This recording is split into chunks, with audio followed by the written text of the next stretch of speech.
నమస్తే welcome to Charminar news నేను మీ ఆదిత్య ముందుగా బులెటిన్ హెడ్లైన్స్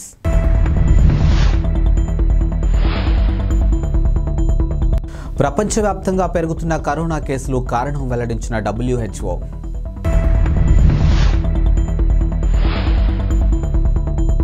బీఆర్ఎస్ కు తంగళ్లపల్లి జెడ్పీటీసీ మంచుల దంపతులు రాజీనామా ముఖ్యమంత్రి రేవంత్ రెడ్డి ఢిల్లీ పర్యటన ఖరారు అనేక దేశాల్లో కరోనా కేసులు వెలుగు చూస్తున్న నేపథ్యంలో WHO కీలక సూచనలు చేసింది. ఇక వ్యాధి వ్యాప్తి తీరును జాగ్రత్తగా పరిశీలించాలని వైరస్ జినోమ్ సీక్వెన్స్ కి సమాచారంగా ఎప్పటికప్పుడు పంచుకోవాలని పేర్కొంది. ఈ మేరకు WHO సాంకేతిక విభాగం చీఫ్ డాక్టర్ మరియా వాన్ కార్కోవా కీలక వీడియో సందేశం విడుదల చేశారు. ఇక ప్రపంచవ్యాప్తంగా ఊపిరితిత్తులు సంబంధిత ఇన్ఫెక్షన్లు పెరుగుదల వెనుక కారణాలు డాక్టర్ కేర్కోవా వివరించారు. ఇక హాలిడే సీజన్ ప్రజలు పెద్ద ఎత్తున వేడుకల్లో పాల్గొనడం తదితర కారణాలతో కేసులు పెరుగుతున్నాయని పేర్కొన్నారు. ఇక కోవిడ్ వైరస్తో పాటు ఇన్ఫ్లుయెంజా, బ్యాక్టీరియా, ఇతర పలు రకాల వైరస్లు వ్యాప్తి చెందుతున్నాయని తెలియజేశారు. అసెంబ్లీ ఎన్నికల్లో పరాజయం పాలైనటువంటి బీఆర్ఎస్ను వీడేందుకు ఆ పార్టీ నాయకులు సిద్ధమవుతున్నట్లు ఇటీవలే తరచూ వార్తలు వినిపిస్తూ ఉన్నాయి.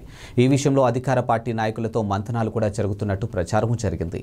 మాజీ మంత్రి మల్లారెడ్డి వంటి నాయకులు కాంగ్రెస్కు మద్దతిస్తామని బాహాటంగానే ప్రకటించారు. ఇక తాజాగా రాజన్న సిరిసిల్ల జిల్లా తంగళ్లపల్లి మండల జెడ్పీటీసీ పుర్మాని మంచుల జిల్లా క్రికెట్ అసోసియేషన్ అధ్యక్షుడిగా ఉన్నటువంటి ఆమె భర్త పుర్మాని లింగారెడ్డి బీఆర్ఎస్కు టాటా చెప్పేశారు. ఇక నిన్న పార్టీకి రాజీనామా చేశారు. ఇక మంజుల 2 సార్లు తంగలంపల్లి జెడ్పీటీసీగా గెలుపొందారు. ఇక రాజీనామా అనంతరం మంజుల దంపతులు మాట్లాడుతూ పార్టీలో తమకు సరైన గుర్తింపు లభించడం లేదని అందుకే రాజీనామా చేసినట్టు తెలిపారు. వీరిద్దరూ త్వరలోనే కాంగ్రెస్ పార్టీలో చేరబోతున్నట్టు ప్రచారం జరుగుతుంది. తెలంగాణ ముఖ్యమంత్రి రేవంత్ రెడ్డి ఢిల్లీ పర్యటన ఖరారైంది. ఈ నెల 17న ఆయన దేశ రాజధాని ఢిల్లీ వెళ్లనున్నారు.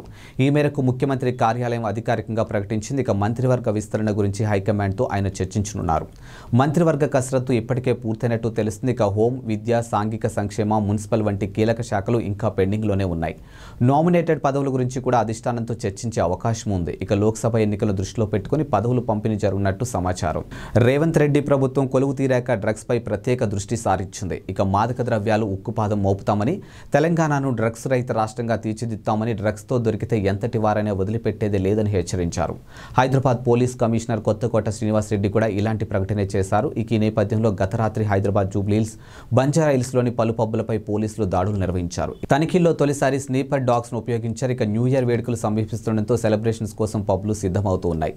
వేడుకల్లో మాదక ద్రవ్యాలు, గంజాయి వంటి విస్తృతంగా ఉపయోగించే అవకాశం ఉందని, పెద్ద ఎత్తున వాటి క్రయ విక్రయాలు జరిగే అవకాశం ఉందని వచ్చిన సమాచారంతో జూబ్లీహిల్స్లోని రోడ్ నెంబర్ 10, 3645లోని పలు పబ్లో పోలీసులు తనిఖీలు నిర్వహించారు. ఇక తనిఖీలకు సంబంధించినటువంటి వివరాలను పోలీసులు త్వరలో వెల్లడించనున్నారు. టీడీపీ యువనేత నారా లోకేష్ చేపట్టిన యువగలం పాదయాత్ర నేటితో ముగియనుంది. ఇక విశాఖలోని శివాజీనగర్లో యాత్ర పరిసమాప్తం కానుంది. ఈ ఏడాది జనవరి 27న కుప్పంలో శ్రీ వరదరాజేశ్వర స్వామి పాదాల చెంతన ప్రారంభమైన యాత్ర 97 అసెంబ్లీ నియోజకవర్గాలు, 232 మండలాలు, 2028 గ్రామాల మీదుగా కొనసాగింది. ఇప్పటి వరకు 3032 కిలోమీటర్ల మేర పాదయాత్ర కొనసాగింది. ఇక 70 బహిరంగ సభల్లో లోకేష్ ప్రసంగించారు. ఇక చంద్రబాబు అరెస్టు నేపథ్యంలో పాదయాత్రకు 79వ రోజు పాటు తాత్కాలిక విరామాన్ని ఇచ్చారు.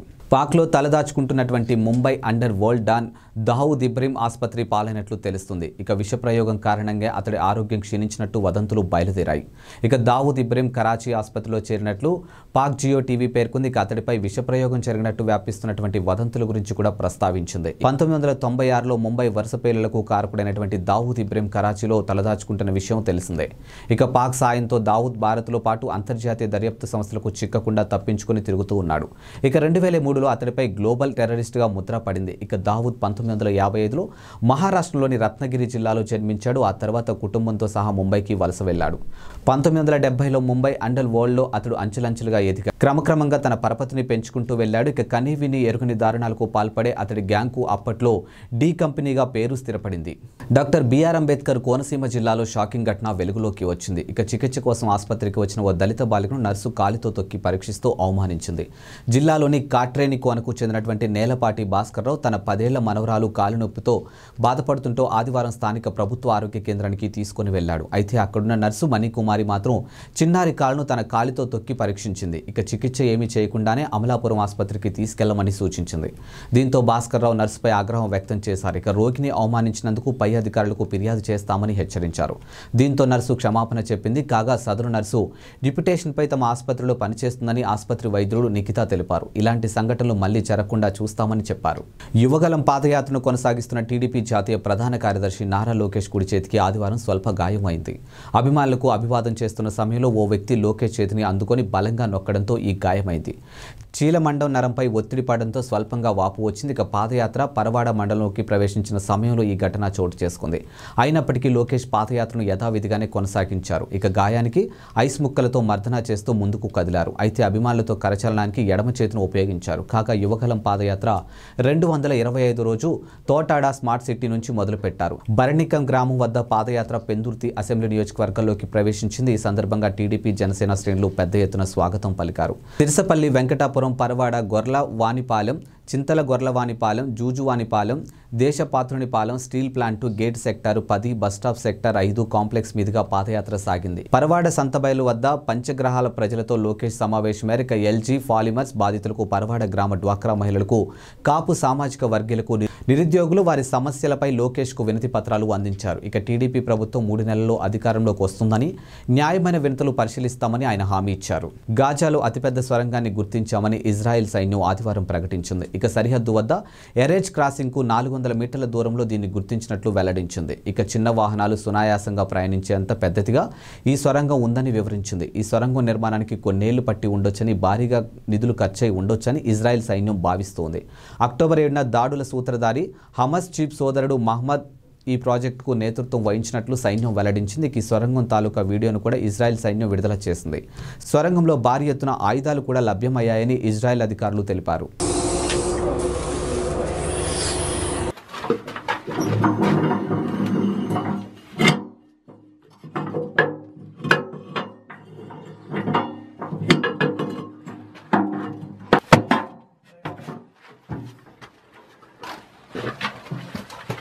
عشان تجيب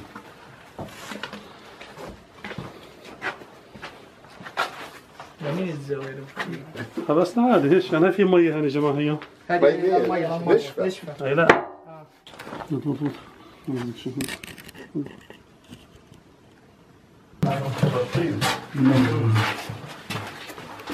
كان نظافة الباب اللي قاعد بحر ايه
పై చదువుల కోసం విదేశాలకు వెళ్లేవారు రాసే ఆంగ్ల పరీక్ష టోఫెల్కు కీలక మార్పులు రానున్నాయి. ఇకపై పరీక్ష రాసే అభ్యర్థులు వ్యక్తిగత అవసరాల నేపథ్యానికి అనుగుణంగా పరీక్ష పేపర్ను సిద్ధం చేస్తామని ఎడ్యుకేషనల్ టెస్టింగ్ సర్వీస్ సీనియర్ ఉపాధ్యక్షుడు రోహిత్ శర్మ తాజాగా మీడియాకు తెలిపారు. ఉదాహరణకు జర్మనీ, భారత్ విద్యార్థులకు వారి పూర్వపరాపాలకు అనుగుణంగా వేరువేరు పరీక్షలు పేపర్లు ఉంటాయని వివరించారు. అభ్యర్థి చదవబోయే కోర్సుకు అనుగుణంగా కూడా మార్పులు ఉంటాయని వివరించారు. ఇక పరీక్షలో ఆర్టిఫిషియల్గా ఇంటెలిజెన్సీ సాంకేతికాలను ఉపయోగించుకుంటామని పేర్కొన్నారు. టీడీపీ అధినేత చంద్రబాబు హైదరాబాద్లో జనసేన పవన్ కళ్యాణ్ ఇంటి ఇంటికి రావడం రాజకీయ వర్గాల్లో చర్చాంశనీయంగానూ మారింది. ఈ భేటీపై జనసేన పార్టీ రాజకీయ వ్యవహారాల కమిటీ చైర్మన్ నాదెండ్ల మనోహర్ మీడియాకు వివరాలు తెలిపారు. పవన్ కళ్యాణ్, చంద్రబాబు వివిధ అంశాలపై 2.5 గంటల పాటు చర్చిస్తారని వెల్లడించారు. ఇక రాష్ట్ర ప్రజలకు మంచి భవిష్యత్తు అందించే దిశగా చర్చలు సాగాయని తెలిపారు. ఇక వైసీపీ విముక్త ఏపీ కోసం ఎలా కలిసి పనిచేయాలో చర్చించుకున్నట్లు నాదెండ్ల వివరించారు. ఎన్నికలకు ఎలా వెళ్లాలనే వ్యూహంపై చంద్రబాబు, పవన్ కళ్యాణ్ చర్చించారు. ఇక ఏపీకి చక్కటి పరిపాలన ఎలా అందించాలనే దానిపై చర్చ జరిగింది. పార్టీ పరంగా సంస్థాగతంగా తీసుకున్నటువంటి నిర్ణయాలకు కూడా సమావేశంలో ప్రస్తావనకు వచ్చాయి. ఇక భవిష్యత్తులోనూ 2 పార్టీ శ్రేణులు ఐక్యంగా ముందుకు వెళతాయి. ఇక మిగతా విషయాలు త్వరలో వెల్లడిస్తామని నాదెండ్ల పేర్కొన్నారు. మెక్సికోలో కాల్పుల మోతా మోగింది. ఇక గువానాజువాటోలో రాష్ట్రంలోని సాల్వాటియోరా పట్టణంలో ఆదివారం తెల్లవారుజామున క్రిస్మస్ సీజన్ పార్టీ నుంచి ఇళ్లకు తిరిగి వెళ్తున్న వారిపై ఓ దుండగుడు కాల్పులు జరిపాడు. ఈ ఘటనలో 16 మంది మృత్యువాత పడ్డారు. పలువురికి తీవ్రంగానూ గాయపడ్డారు. ఓసాడా అని పిలిచే క్రిస్మస్ పార్టీ తర్వాత ఈవెంట్ హల్చల్ నుంచి జనాలు బయటకు వస్తున్న సమయంలో దుండగుడు కాల్పులకు తెగపడ్డాడని స్థానికులు మీడియా కథనాలు వెల్లడించాయి. కాగా మెక్సికోలోని సలామాకాం నగరంలో జరిగినటువంటి మరో కాల్పుల ఘటనలో 4 వ్యక్తులు మరణించారు. అయితే ఈ ఘటనకు సంబంధించినటువంటి వివరాలు ఇంకా వెల్లడి కాలేదు. ఇదిలా ఉంచితే మెక్సికో రాజధాని మెక్సికో సిటీకి నైరుతి దిశలో 130 కిలోమీటర్ల దూరంలో ఉన్నటువంటి టెక్సాకల్ టిట్లాన్ గ్రామంలో చోటు చేసుకున్నటువంటి ఘర్షణ దేశవ్యాప్తంగా సంచలనం సృష్టించింది. ఇక సాయుధులు, క్రిమినల్ గ్యాంగ్ స్థానికుల మధ్య ఘర్షణతో అక్కడ హింస చెలరేగింది. ఈ ఘటనలో 11 మంది ప్రాణాలు కోల్పోయారని పోలీసులు తెలిపారు. వేట కొడవళ్లు, వేట తుపాకీలతో దాడులు చేసుకున్నారు. ఈ ఘటనకు సంబంధించినటువంటి దృశ్యాలు సోషల్ మీడియా మాధ్యమాల్లో చక్కర్లు కొడుతున్నాయి. ఇవాల్టి బులెటిన్ అప్డేట్స్. మరో బులెటిన్తో మళ్ళీ కలుద్దాం. అంతవరకు సెలవు. నమస్కారం.